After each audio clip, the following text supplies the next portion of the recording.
দেখুন আয়নাঘরের ভয়ঙ্কর আরও একটি নতুন ভিডিও। একে একে বেরিয়ে আসছে আয়নাঘরের ভয়ঙ্কর সব ভিডিও ফুটেজ।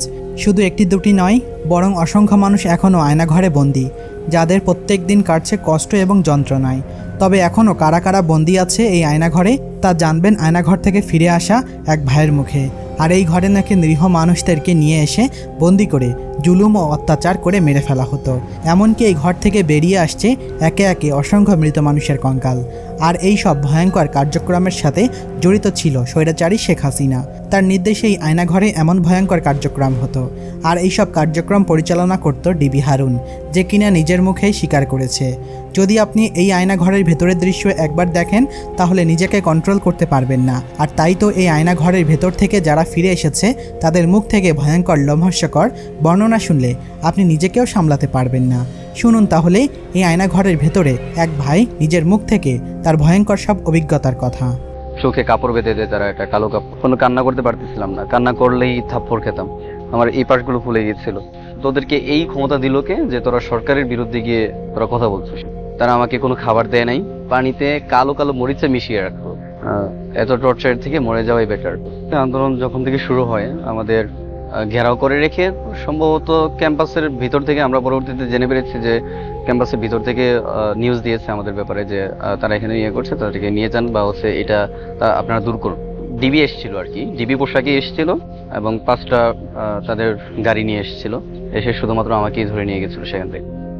আমি আসলে তাদের মোটিভটা তখনই বুঝতে পেরেছিলাম যখন হচ্ছে আমাকে ধরে গাড়িতে উঠিয়েছিল। তখন খুব বাজেভাবে বকতে বকতে আর মারতে মারতে বলছিল যে তোরা আন্দোলন করছিস, গালি দিয়ে তোদেরকে এই ক্ষমতা দিল কে যে তোরা সরকারের বিরুদ্ধে গিয়ে তোরা কথা বলছিস। শুরু থেকে যদি বলতে হয়, যখন আমাকে ডিবির গাড়িতে উঠানো হয়েছিল বারবার আমার এই পাশে ও পাশে ঘুষি মারছিল। আমার এই হাতটা ভাঙা ছিল, আমি ঝুলিয়ে রাখতাম। প্লাস্টার তখন খুলে ফেলেছিলাম, ঝুলিয়ে রাখতাম। এই হাতে নামের এদিকে ঘুষি মারছিল, এদিকে ঘুষি মারছিল, লাঠি দিয়ে খোঁচা মারছিল। তাদের হাতের সব ধারণা আমার নাশাত করে দেয় তারা। যখন ডিবি কার্যালয়ের মূল ভবনের নিচতলা আমি পৌঁছাই, তখন আমার চোখে কাপড় বেঁধে দেয় তারা, একটা কালো কাপড়। তারপরে আমাকে এক জায়গায় নিয়ে যায়, কোথায় নিয়ে যায় সেটা আমি বলতে পারবো না। আমার শরীরে কোনো কাপড় রাখিনি তারা, একেবারে সব কাপড় খুলে ফেলে।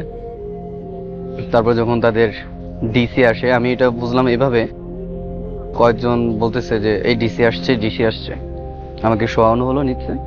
তখন থেকে অত্যাচার শুরু, মাটিতে পড়ে যায় আর কি। মাটি বলতে নিচে ফ্লোরে। তো দুই পাশে আমাকে এই হাত তো সোজা করতে পারছিল না, এই হাত এভাবে রেখে আর ওই হাত লম্বা করে পায়ে দুজন ধরেছিল।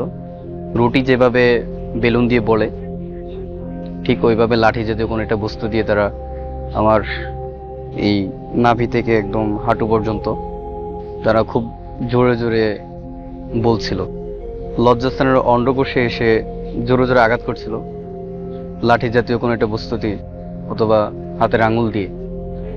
আমার একবারে দম বের হয়ে আসতেছিল ঠিক তখনটাতে। কোনো কান্না করতে পারতেছিলাম না, কান্না করলেই থাপ্পড় খেতাম। আমার এই পাশগুলো ফুলে গিয়েছিল। এটা শেষ হওয়ার পরে আমাকে আবার চিৎ করে শোয়াইছিল। তারপর আবার আমার অপোজিট পাশে ঠিক একইভাবে বেলুনের মতো রুটি যেভাবে বলে এভাবে বলছিল।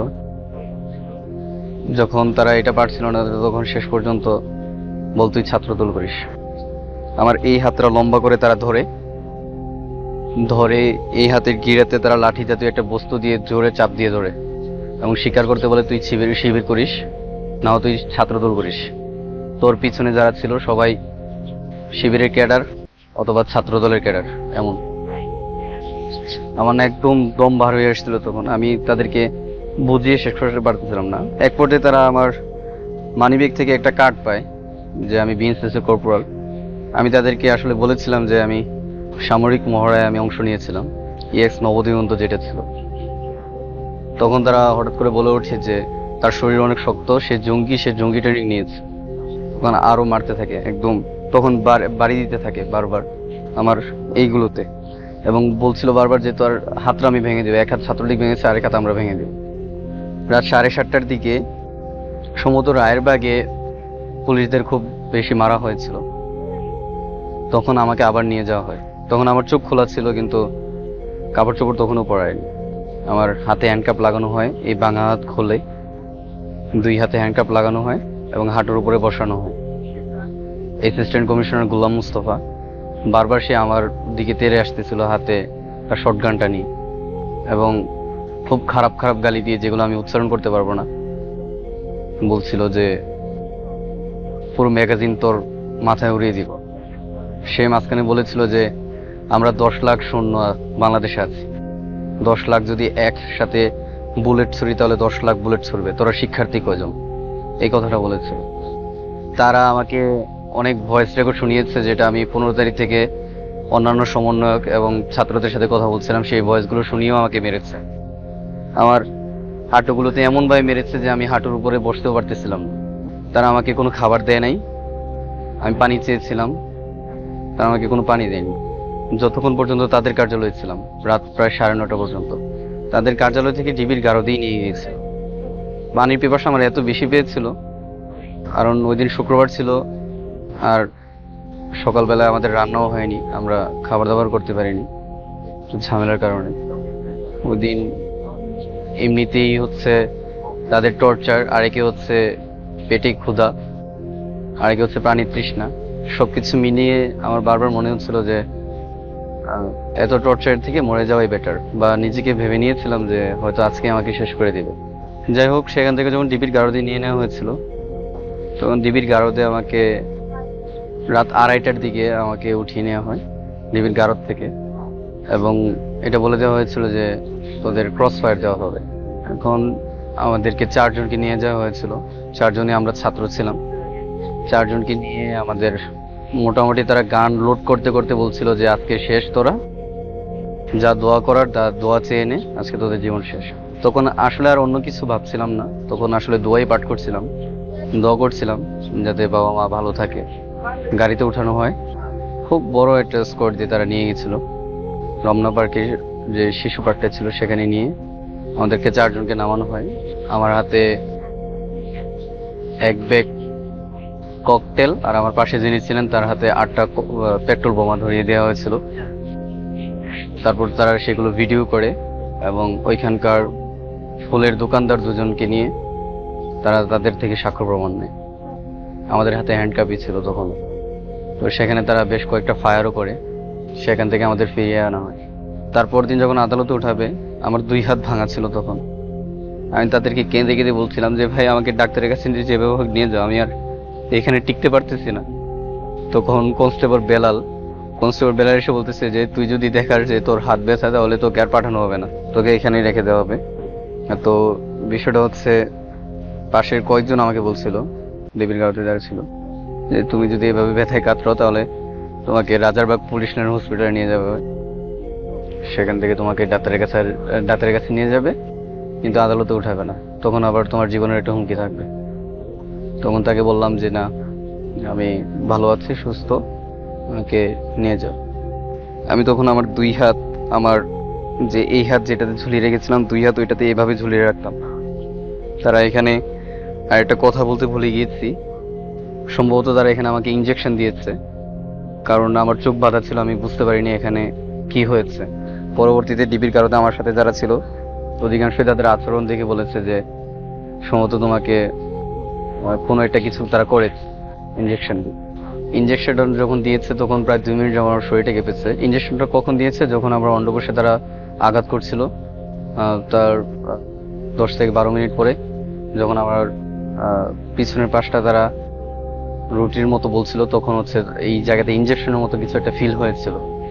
2 মিনিট যাবত পুরো শরীর কেঁপেছে, প্রায় আধা ঘন্টা যাবত পুরো শরীর মারাত্মকভাবে ব্যথা করেছে। দিন শেষে মরতে মরতে বেঁচেছি। অনেকবারই ভেবেছিলাম যে মরে যাচ্ছি শেষ।